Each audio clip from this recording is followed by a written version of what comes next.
Welcome to Man in America, a voice of reason in a world gone mad. I'm your host, Seth Holhouse. So I'm going to start today's show with a definition of a word that I think is highly relevant to our society right now. And that word, the magical word of the day, is gaslighting. So I'm going to read this quick AI overview description of what gaslighting is. It says, gaslighting is a form of psychological manipulation where a person subtly tries to make another person doubt their own sanity, perception of reality, or memories. It's a tactic often used to control and exert power over someone, making them dependent on the manipulator. The term originates from the 1938 play Gaslight and its 1944 film adaptation, where a husband manipulates his wife into believing she's going insane by dimming the gas lights in their home and denying it. So it's funny because this word is oftentimes thrown around and oftentimes used in that specific scenario of like, oh, the husband gaslighting his wife. And it's like, oh, I'm not having an affair. You're insane for thinking that and all these things. And you find out actually, yeah, the husband was doing that. But here's what I don't like, though. I don't like being lied to, and I don't like being gaslit. I don't like when I observe the reality around me and I come to my own conclusions. And when I see the official sources saying things that make me think, wait, either I'm insane or you're lying. And so one of the big areas that I think that we have been gaslit more than anything is the economy and what's happening with inflation and the cost of everything there is. So I'll pull up a quick article, which I'll be getting into in today's show.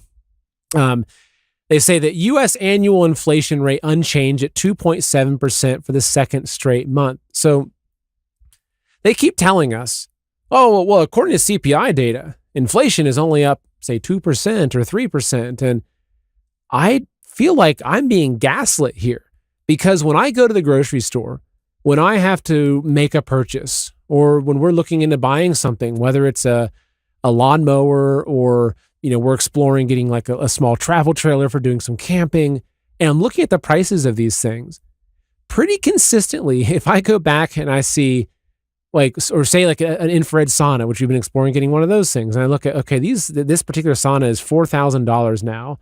Yet I'll find an old Reddit thread and people talking about how in 2021, the same exact thing they bought for $1,800. And I'm thinking, how is it the price of this has doubled in the last 3 years? And that's not to mention groceries, my power bill every month. It just seems like everything is getting insanely expensive. Even rent. Like I'm seeing videos now, like all the time on going viral on social media about people saying, like, I can't even afford to find a place to rent. Like I remember, back when I was in college in Columbus, Ohio, I think I had rented a 2-bedroom apartment for like $600 a month in like a decent area of Columbus. And that was back in the early 2000s. I look at those places now and the same place is probably $2,000 a month or $3,000 a month. So something isn't right here, right? So that's where I get into the gaslighting, is because I'm looking around and I'm seeing, okay, everything seems more expensive. Almost everyone I talk to, right? So a lot of the local businesses I go to, whether it's the local farm stand or the local milk store, I ask them, I talk to the business owners. I love meeting small business owners that are local. And I say, how's business for you? How are things doing? And consistently they're saying, yeah, we're actually this year, like we're seeing a continued downturn again. Like people are really tightening up. And I think that a lot of people thought that Trump getting back into office was going to bring us into this golden age, right? Where we're thinking, oh, great, he's going to fix inflation. Maybe he's going to end the Fed.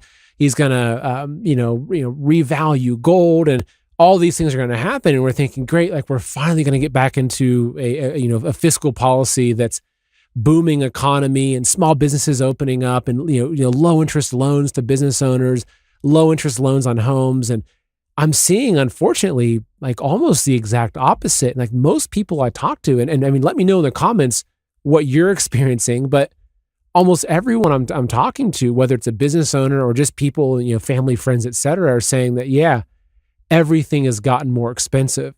And so I have a hard time making sense of that, because again, when I see these articles coming out talking about inflation, or I see the White House putting out these memes saying we're back into the golden age again, like I look around and I'm like, I don't see any gold. Like I see that Yeah, Trump's put more gold leaf on parts of the White House. Maybe that's the golden age, but I'm not seeing more gold in my pocket, right? I'm not sure about you. And so today's show, I've got my good friend Collin Plume, and we're going to be who understands really a lot about the economy, the markets, precious metals, and looks at the whole picture. He does a great job of putting everything together. But we're going to be looking at what is the reality of this, and on top of that, we're going to be getting into tariffs because, again, which I'll pull a quick article up here, which I'll be getting into more in depth with Collin. This is an article of Epoch Times from today. It says, tariff costs borne by consumers could triple by end of year. So a Goldman Sachs report. They say that the pass-through expense of the tariffs pass-through to households will rise from 22% to 67% as the cost burden shifts from businesses to households. And this is another area where I just can't make sense of it. It's like, okay, yeah, I love the idea of tariffs. I love the idea of an external revenue service. I love the idea of getting rid of the internal revenue service, which we've been teased about, and maybe it's going to happen, maybe it's not, who knows. But fundamentally, if I'm trying to calculate this, it's like, well, if I'm a foreign company, I'm selling products into America, and all of a sudden America is like, okay, we're going to charge you an extra 20% for your products. Well, I'm just going to raise the price of my product. So I have a hard time understanding how the added expense of the tariff is not going to be passed through to the average consumer.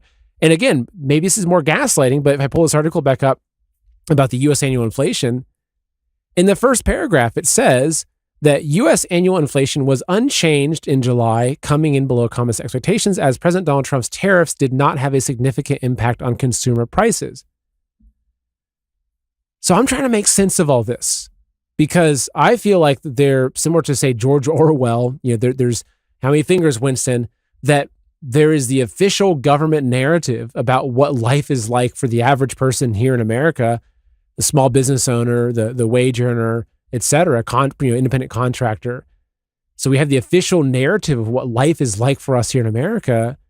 Yet that narrative seems completely out of touch with what the average American is experiencing.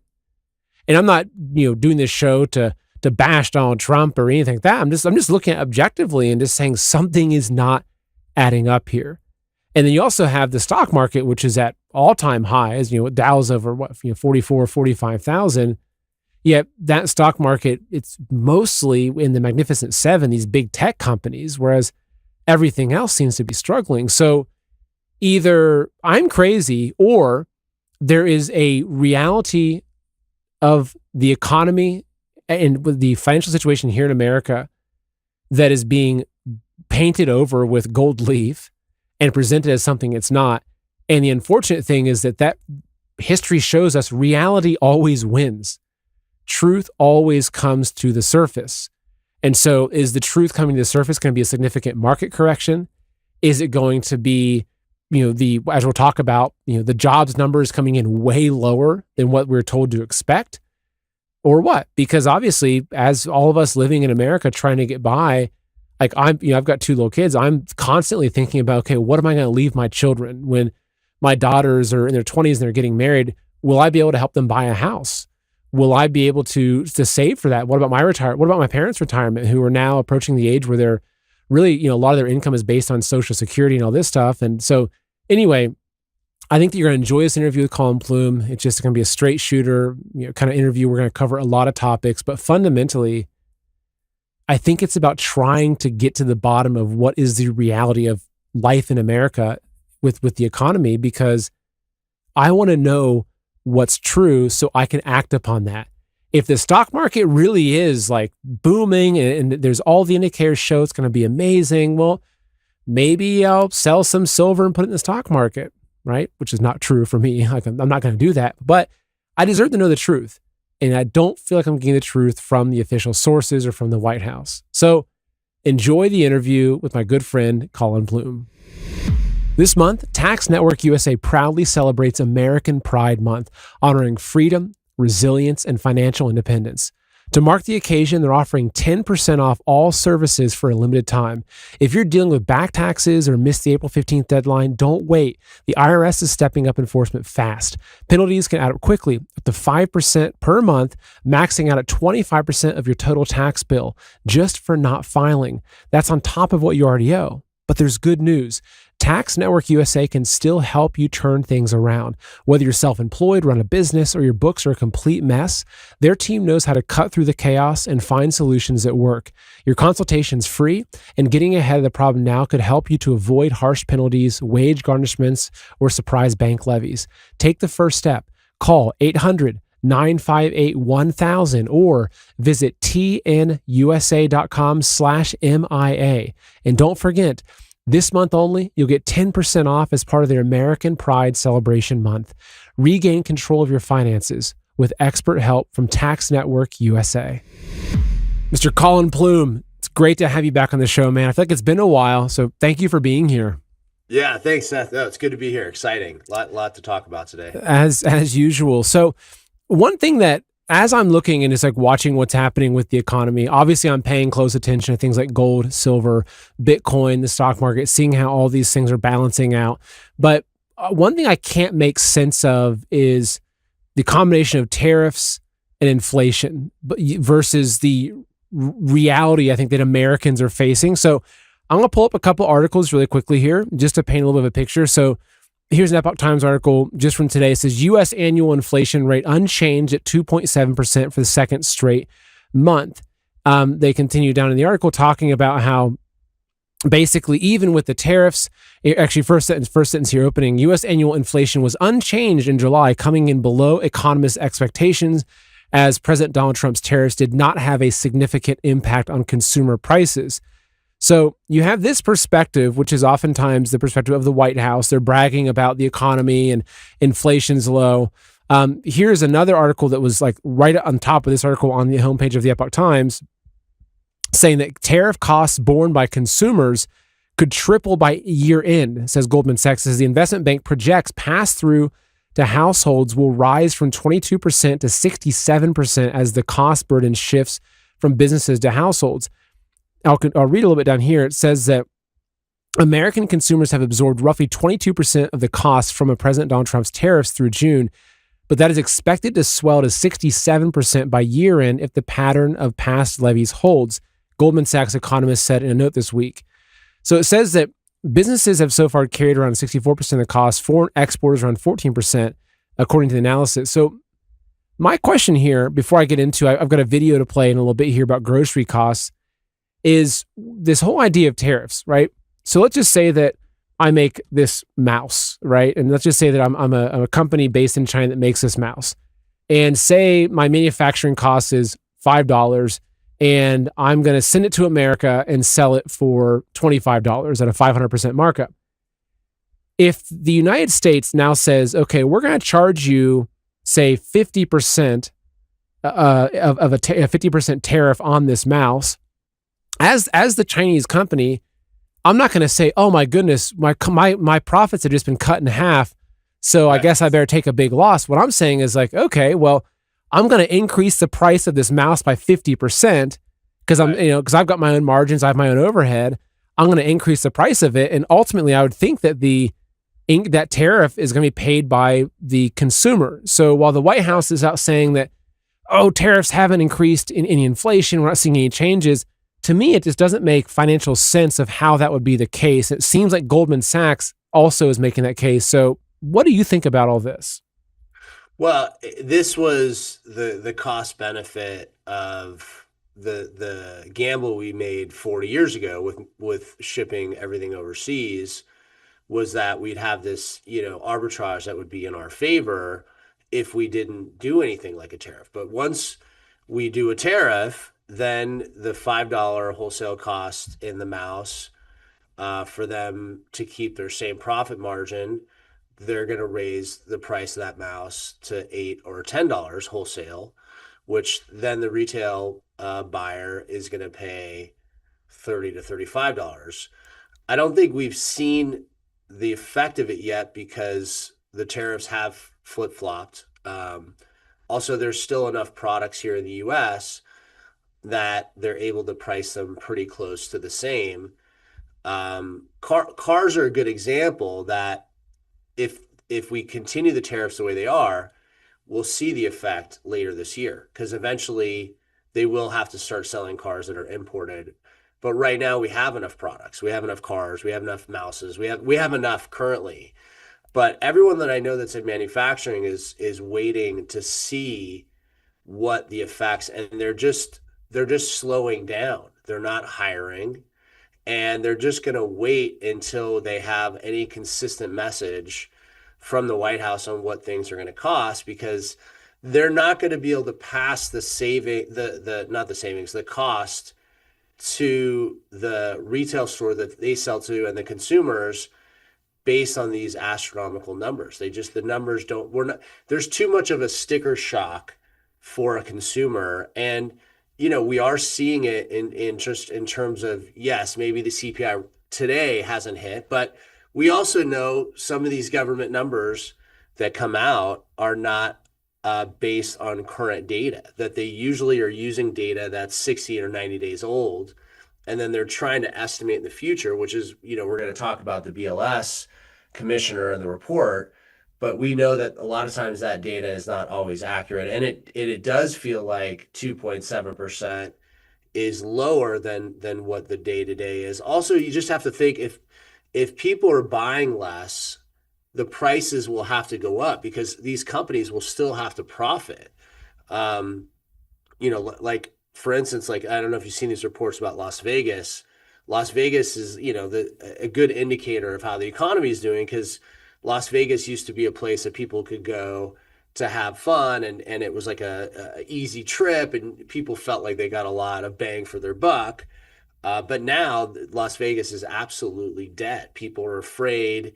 They're not traveling there. They're not spending money. Everybody is becoming more conservative with spending right now, and that will trickle down to the third and fourth quarter of this year, where a lot of these retailers sort of live on holiday shopping and Black Friday and all these things.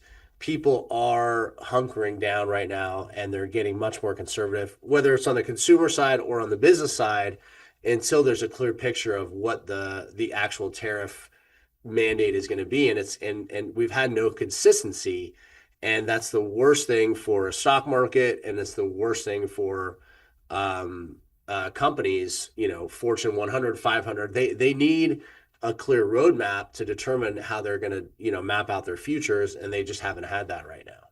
Well, what's also interesting with stock market, and I'm not a big stock market guy. I've never, I've owned a little bit of, at some point I had some gold mining shares and a few things like that. But I've also been seeing more increasing reports and information coming out, especially on Twitter, following, like the kind of minute by minute discussion about a lot of indicators that the stock market's not healthy. And one of the biggest indicators being that a significant portion of the value of the stock market is sitting in a handful of big tech companies. It's similar to like what happened in the .com crash, that, the stock market, though everyone looks at it like, oh, wow, the Dow's at, 44,000 and my portfolio's up 11% in the past 6 months or whatever. But that it's actually, it's just a small portion of the big tech companies. And that if you pull those out, the stock market's actually like really unhealthy looking. It's like everyone just thinks that, hey, keep buying Nvidia stock and we're all gonna be millionaires. Well, haven't we learned, as whether it's like the Dutch tulips, or haven't we learned these lessons before of when everyone's going after one thing? I mean, so what is I know that you're much more tuned into what's happening with the markets. What is your perception of what's happening with the stock market? Well, there's two different things that I've been looking at really closely.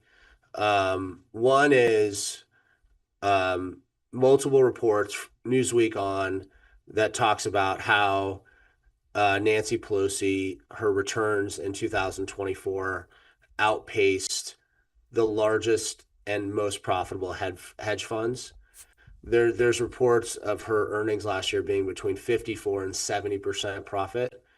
So, some people are doing well there, but they're very aggressive. Her strategies are not your typical strategies where she's getting in and out of things quick, which most people are not doing. And also most people don't have the inside information that she has, the ability to get ahead of things because of the information she has on all the committees she's had and being in politics for a long time.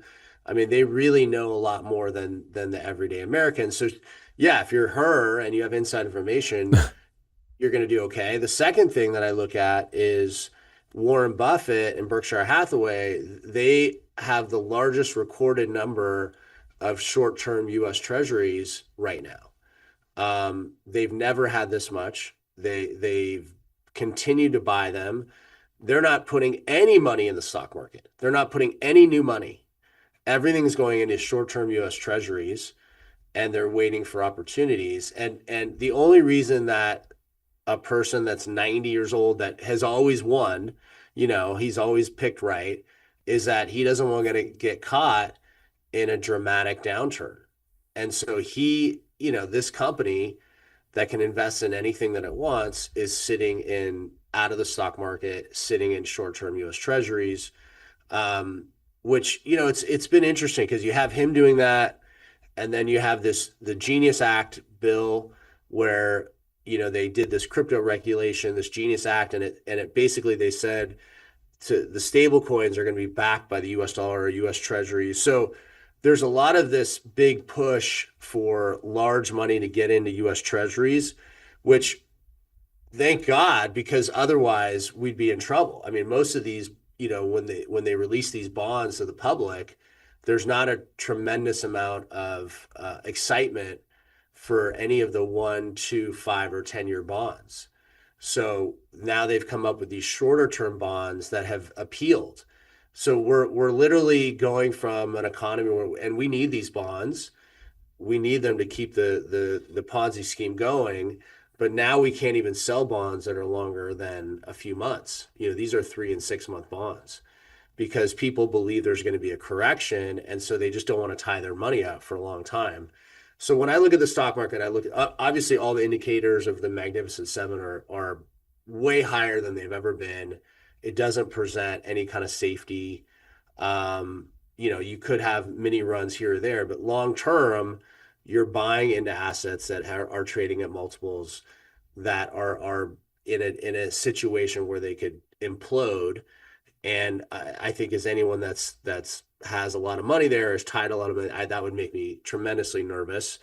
I do have money in the stock market too, but I'm very risk averse right now because I do think there's going to be a correction. So I've moved a lot of the money out of those typical Mag 7s into more conservative areas. Obviously, I have my precious metals holdings, which is a bigger part. But yeah, I'm quite concerned about what I'm seeing. I mean, you have two pretty big successful investors that are in trading very quickly in and out of things like Nancy Pelosi, and then you have Warren Buffett, who's basically sitting in cash. So I think that's a pretty important telling point that these two investors are sort of shying away from your traditional mutual funds and stocks. So you're telling me that the average American doesn't have the knowledge to do insider trading like our politicians do. Basically, it's like that's really what it is. It's like how did Nancy? How did you know to put $3 million into that that tech company that a week later you announced Newsom announced a big shift in something in a law that opens that up. It's almost like maybe her and Newsom are related. It's like, oh yeah, isn't he like her nephew or something? It's like. It's a giant kleptocracy, isn't it? Yeah. Explain to me how someone that has made between 100 to 175,000 a year is now worth $400 million today. Like the math just doesn't make sense unless you're making 50 to 70% returns in the stock market based on insider information. I mean, there's no other way that you get to that significant amount of wealth. The average person's after fees, which are tremendous fees in 401ks and the stock market, tremendous mutual fund fees, the average person's, if you really do the math, is making between 5 and 7%.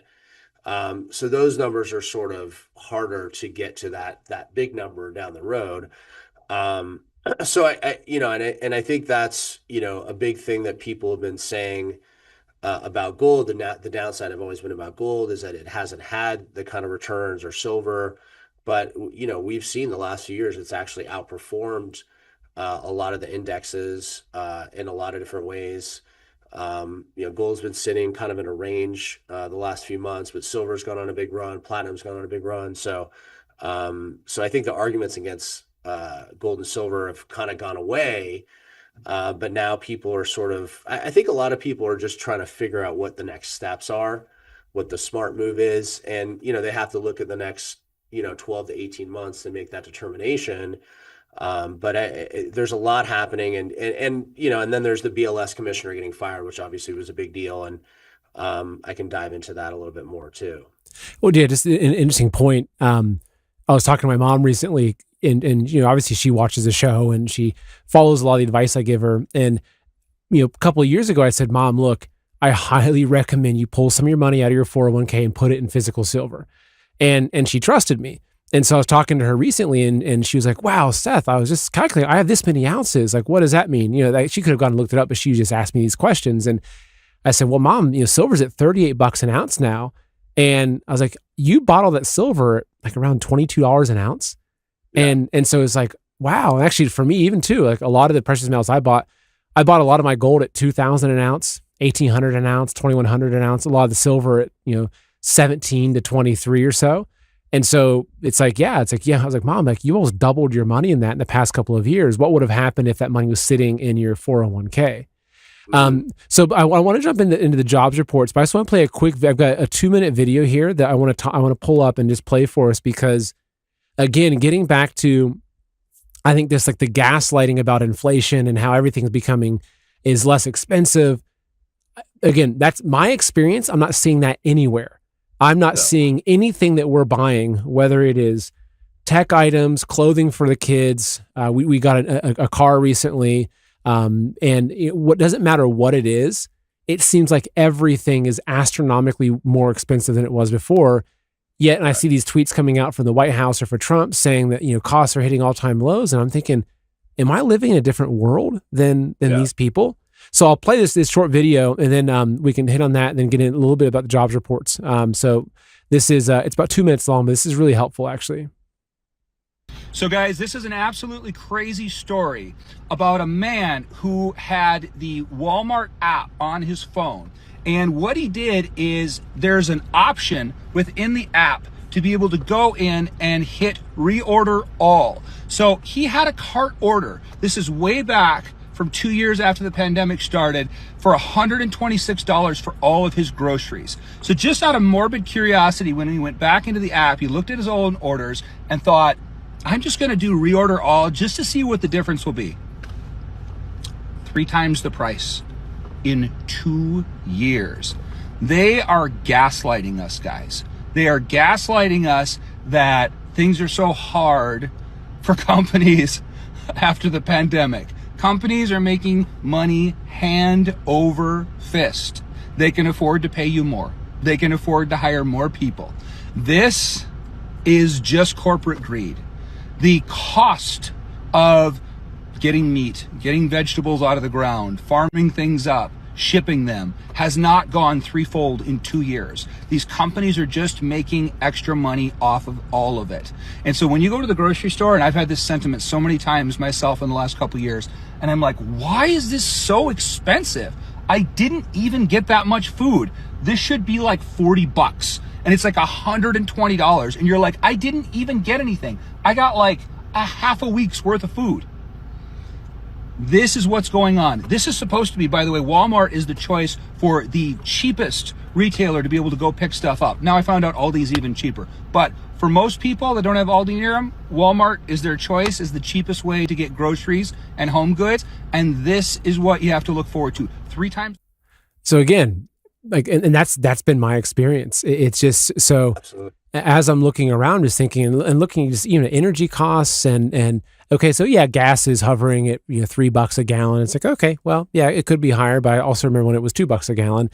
But it also looks like so when I see these numbers coming out and they're saying, oh, inflation's hovering at 2%, I have a hard time making sense of it. And then you get into the jobs market stuff, you look at that and you're seeing that's a whole other giant can of worms, which let's just touch on that really quickly, because I know that you've got a few different points of information surrounding the jobs market. The system isn't broken, it's rigged. And if you're buried in debt, that's exactly how they want it. Big banks profit when you're desperate. Creditors win when you lose, but you don't have to play their game. PDS Debt helps you to take back control. They've helped hundreds of thousands break free from credit cards, loans, and high-interest traps. People just like you. And they go beyond the numbers to understand your unique situation, crafting a personalized plan designed just for you. There's no minimum credit score. PDS is here to help you save more money, pay off debt faster, and start putting money back into your pocket. They're A+ rated by the Better Business Bureau, have thousands of 5-star Google reviews, and a 5-star rating on Trustpilot because they get results. If I was struggling with debt, this is exactly the company I'd be calling. So you're 30 seconds away from being debt-free. So get your free assessment and find out the best option for you right now at pdsdebt.com/MIA. Again, that's pdsdebt.com/MIA. Yeah, I think this situation really rubbed me wrong in terms of when I was talking to people about President Trump firing Erica McAntifer as the BLS commissioner. And so BLS is Bureau of Labor and Statistics, right? Yeah. Okay. Yes, correct. Yeah. And, some of the people we're talking to, I don't know, there's this idea that if you're in a high government position, that you're sort of untouchable in a way. And that's what this conversation was. Like, she had been there a long time. I know she got recently nominated by President Biden. She had been in the agency for 20 years. And so because she'd been there, like, the conversation I was having with people was that he only fired her because of political reasons. And maybe in his eyes, maybe that is or is not true. I don't really know. But if you look at the facts, if anybody in their private sector job screwed up as bad as she did in terms of the job report, they would get fired. I mean, they had to pull down the job report numbers May and June of this year. They corrected them down by 258,000 jobs. And it was the worst correction since 2009. And then you start to think, well, let's just dive into the idea that it could be political. If you go back a year ago and you look at a chart and you look at reported jobs to the actual number that comes out where they verify it, last year when Biden was in office, it was actually lower job reported and then higher job report. So actually they were reporting a lower number and it ended up coming out higher. This year, since January, every report has been the opposite. So if you look at it, this is just facts. This isn't political.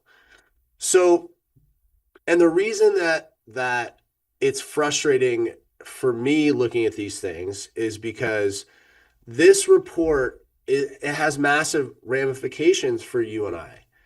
Because if you or I are basing some of our stock decisions based on the strength of the jobs report and the economy, which whether you're consciously doing it or unconsciously, I believe you are doing it. If you knew since January of this year that jobs were significantly lower than what's reported, you may be more nervous about investing a lot of your money in the stock market. Companies are basing their projections based on this. Travel companies, many companies are looking at this to determine how much they should invest in different areas, how much they should hire. So when you have the report come out every month this year that it's the reported number and then the actual number lower, and then the massive correction in May or June, it does have an effect on us because we have money in the stock market. And when they did the correction down, the stock market dropped significantly that day. And we'll see what happens over the next few months if it starts to have more of a trickle effect for the stock market. The other thing that is important about this is that how they've been doing the BLS and the reporting is antiquated.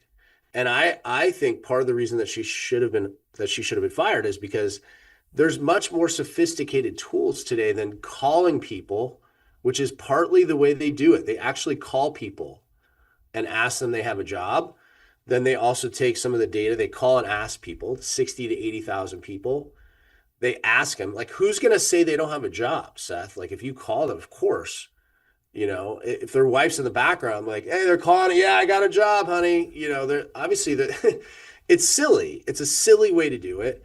The other way they do it is they take payroll data and they take some tax reporting data. But to have 4 or 5 months in a row where they're wrong, they should have tailored the numbers down. If in January they were already wrong, they should have tailored the numbers down in May and June. And then the next thing to think about too is that Jerome Powell is also basing his financial structure of what he's going to do as the Fed chair based on this data, right? His 2 mandates are low inflation and jobs.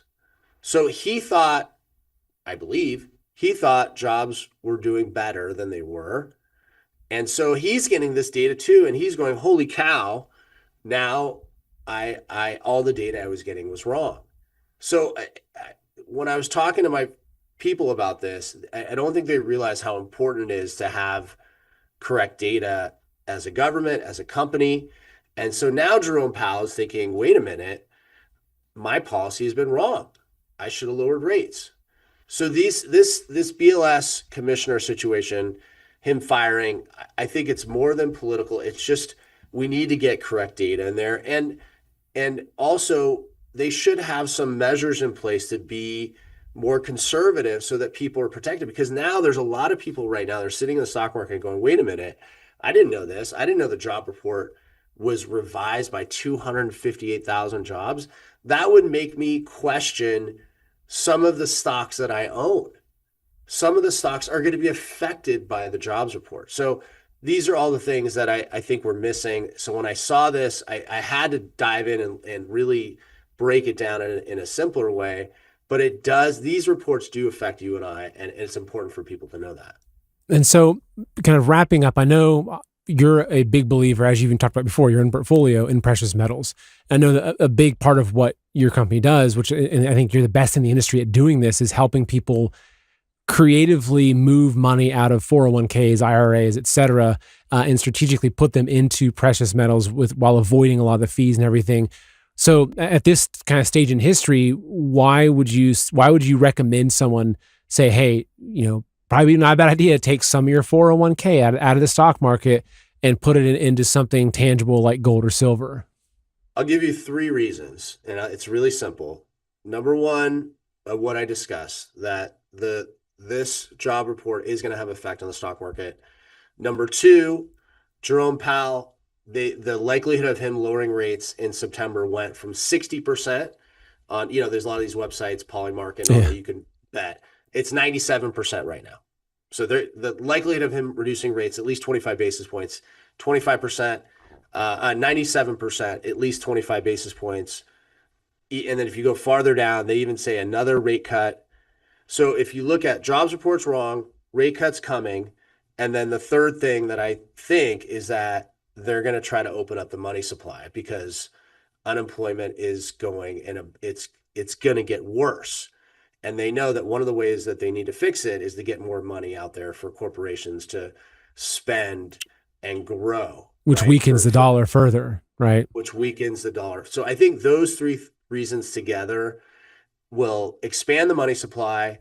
We will go into more debt, unfortunately, but this is how they're going to try to stimulate the economy, is through cheaper money.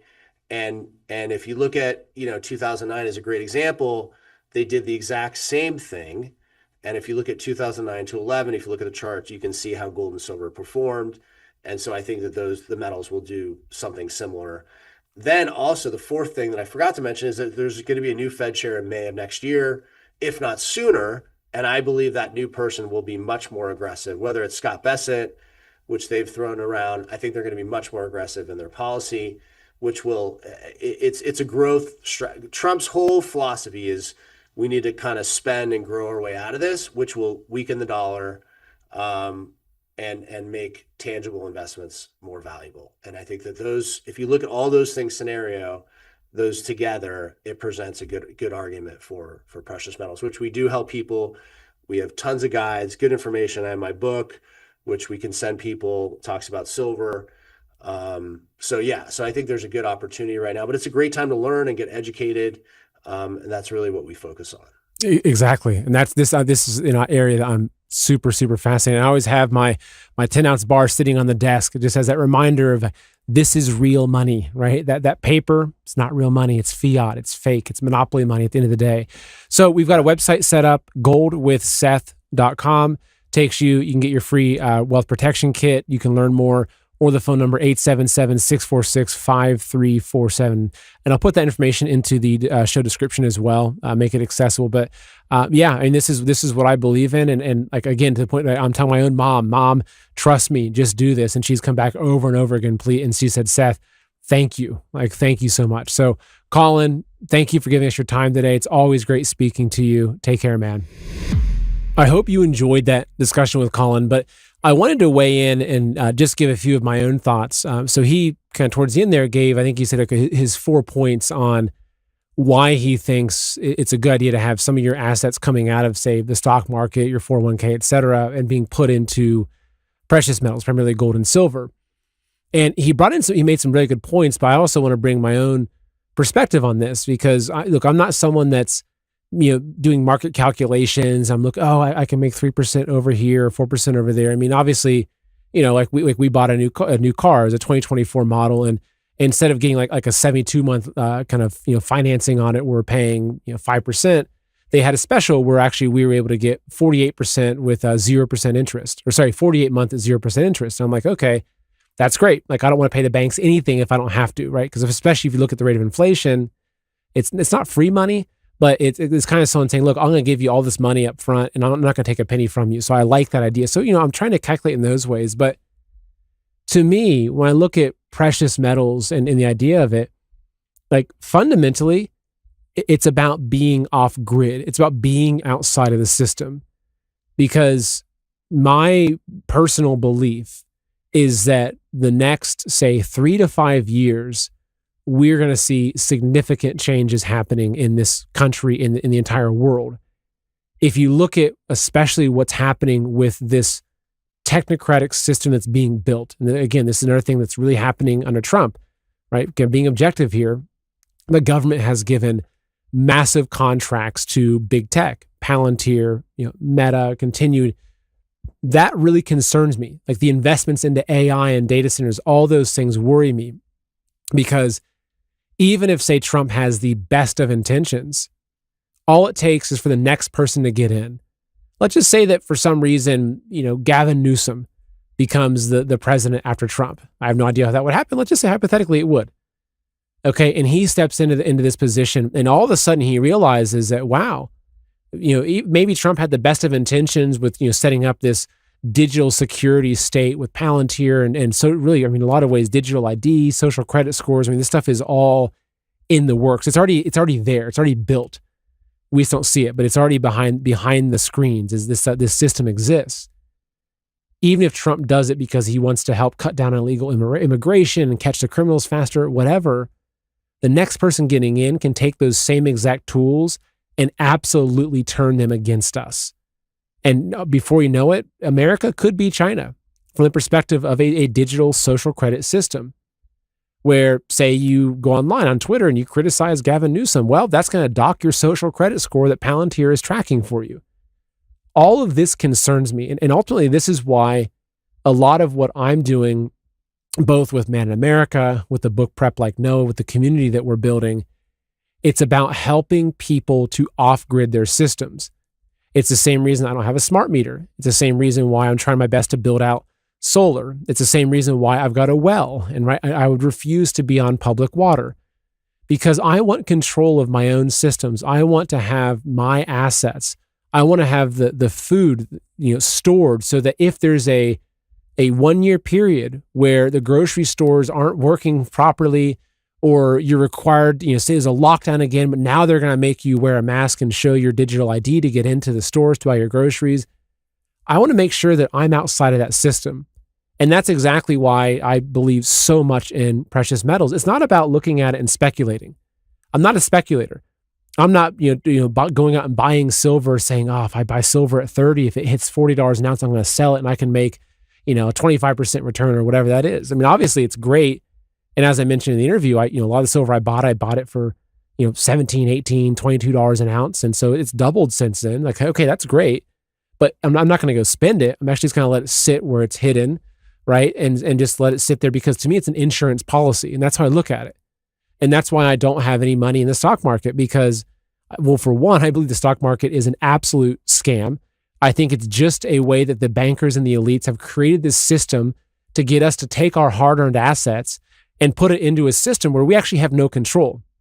You and I have no control over the stock market. And that's what they've done over and over again, right? They use these clever ways to convince us to take our hard-earned money and put it into these systems, these fake fiat systems. And I look at the stock market in many ways as being a fake fiat system that is absolutely controlled by the elites and by the globalist bankers. They want us to put all of our assets into these things that we have no control over. So that, so one day we wake up and it's like, oh my goodness, it's Black Monday or whatever it is. And oh gosh, the market's down 20%, which we saw this happen.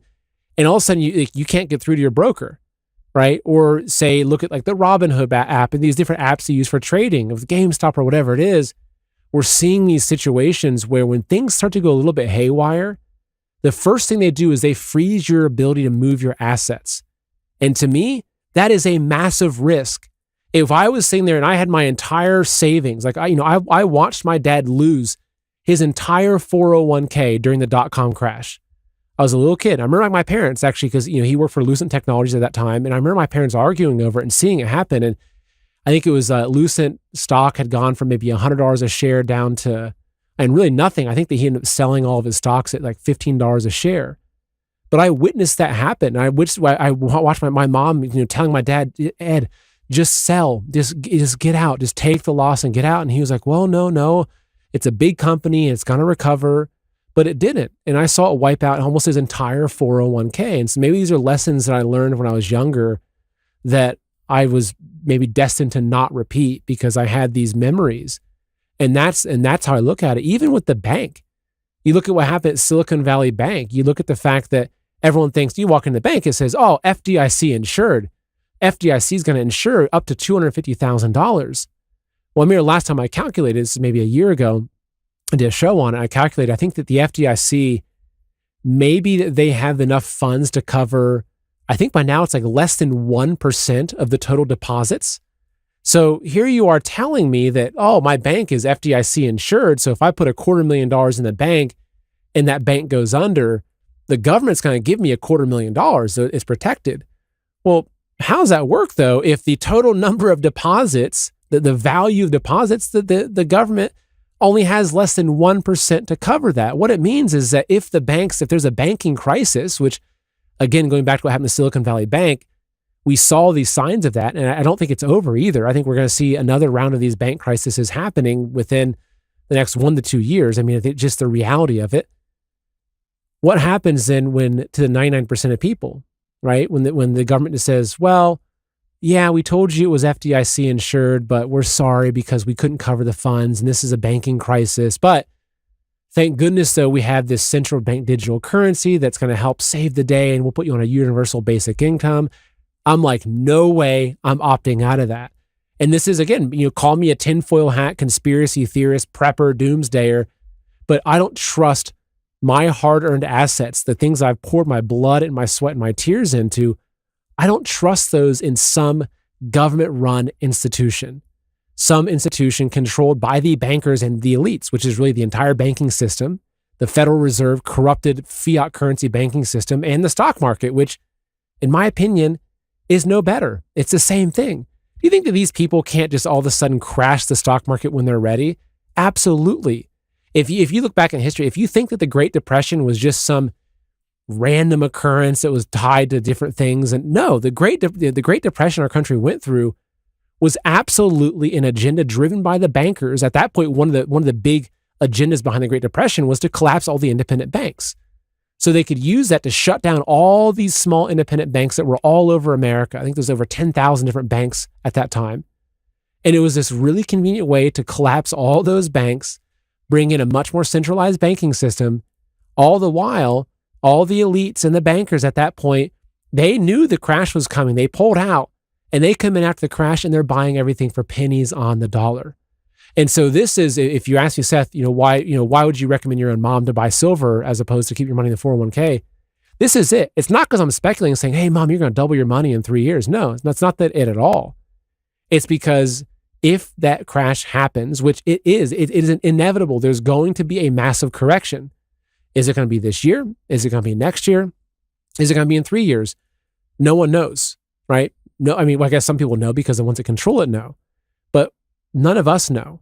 And that's the thing, is that you don't know. But the thing is that when it happens, especially now that we've seen that when these corrections happen, that overnight, all of a sudden you can't get a hold of your TD account, your trader. You can't actually even pull your money out because they don't want that. They don't want everyone to pull their money out. Like if the stocks say drop 20%, they're not going to let the entire public pull all their money out and put it into cash or gold. No, they want you to fall with it. Because when that collapse or when that crash happens, it will be engineered. It will be a decision by the elites, in my humble opinion. And it will be a strategic thing to reset, to take the monopoly board, throw everything off, and come in and buy up everything. And this is why I look at precious metals as an insurance policy. Because not to mention, the other thing too is like, okay, what are the elites doing? What are the central bankers doing? They're not dumping all their money into NVIDIA. No, they're buying precious metals. The elite families, they're buying precious metals. They're putting it away. If you look at the trends, you look at who's buying, the people are the people at the top, the power brokers at the top of the society are putting their money into land, precious metals. They're building bunkers. It's almost like they know something we don't know. So anyway, that's my own perspective, which in my opinion is the single most important. Obviously, Collin made really good points about job market, stock, etc. But to me, it's actually like I want to be at a place where 10 years from now, I've held on to the wealth that I've worked so hard to accumulate. Now, it's not that much, but whatever I have, I want to make sure that I can hold on to it and get through to the other side. And the other thing too is that the small portion of our population that actually owns physical precious metals, those are the ones that on the other side of this, they're going to have so much more buying power. It always happens like this. When all the fake stuff crashes, when all the fiat currency, hyperinflation, when the real estate market, when the stock market, when all those fake and manipulated values are corrected, what you see happen is that the value of the real things in this world are also corrected. And silver and gold and so many things have been artificially held down for so long, that's a whole different agenda. So when those things happen, when that change happens, there's a reason why these elite banking families are buying so much in precious metals, because they know on the other side, it's he who owns the gold that makes the rules. It's how it's always been since the beginning of time. He who has the gold makes the rules. So that is why I personally am a big believer in precious metals. So again, if you're interested in buying, moving some of your 401k, if you know someone that's good that you can trust, great. I'm not going to tell you to stop using them. However, if you're looking for a company that you can trust, I've known Collin for, I think, 4.5 years now. Fantastic guy, good company. If you're looking for a company you can trust, it's Noble Gold, especially when it comes to dealing with 401ks and that kind of stuff. So goldwithseth.com. You can learn more, get a free guide, fill out this little information kit. You can get a hold of them or just give them a call. All American based. You're right here in the good old country of America. 877-646-5347. Honestly, this is not financial advice, but how these things work is that I'd rather be 1 year, 5 years early than 1 day late. Because when that happens, history has shown us time and time again. Go watch It's a Wonderful Life. Go look at what happens when all those people walk into the bank with their promissory note saying, "Look, I want my money." And when he has to say, "I don't have your money to give back to you," it's 1 day that makes the difference. That's it. So again, goldwithseth.com. Check it out. Thank you. Take care. God bless. See you next show.